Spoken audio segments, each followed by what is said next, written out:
Okay, let's walk and talk about cops and the YouTube effect. So what is that? What is the YouTube effect? Well, the internet has been abuzz today and yesterday with articles saying that cops around the country are worried that they might get caught doing something on a YouTube video and look bad, and so they don't feel comfortable doing their job now. And beyond that, they even say that this could be responsible for the recent rise in violent crime that we've seen. Now, before I turn to whether or not this effect actually exists, I want to talk about whether I think they actually think it exists, because in this case, I don't. I don't think that the police actually believe that going about their day-to-day jobs as they have this entire time, all of them are just going to get caught doing something and it's going to be blown out of proportion and they're going to look terrible. I don't think that they actually think that at all. I think that they're using the idea of that to make a political point and to get out of possibly having to do work. More the former than the latter, honestly. I think this is more about trying to prove something than to get out of something. I think that they're probably doing their jobs fairly similarly to how they were in the past, but they're mad. They're very mad about both looking bad, and I think them understanding that there is a bad element to them. They think that people don't respect them anymore, perhaps justifiably, and they want to get something out of it by playing the victim card, and that is effectively what they're doing here. They're saying, you guys are filming us, and so we can't do our job. And what is that job? What does a cop do day to day? I mean, even the ones, we're not even talking about the ones who stay, desk jobs and stuff like that, but the people who actually go out and interact with people. What are they doing that they're so worried is going to get caught on these videos?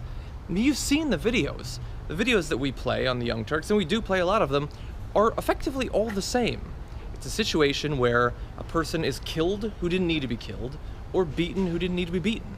It's when a cop meets up with someone and then uses violence far above what they should actually be able to use. Sometimes we play stuff just them verbally abusing people, but generally it requires violence for it to go viral at this point, because people are so used to it.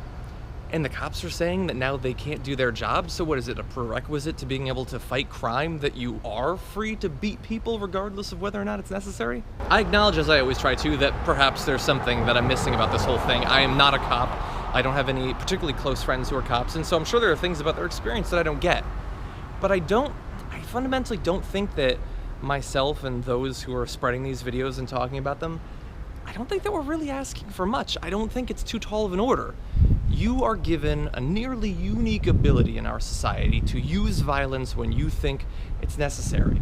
We're simply asking you as a collective, and we understand that most of you use it in the appropriate situations. We just want you to rethink what it is that should lead you to resorting to that violence. And I don't think that that's too much to ask, and I don't think that it makes your job impossible to perform if you perhaps don't stun people who don't need to be stunned or shoot people who don't need to be shot. I think that that's something that all of us, both civilians and cops, can agree on without resorting to these ridiculous notions that a wave of crime is coming because of YouTube videos.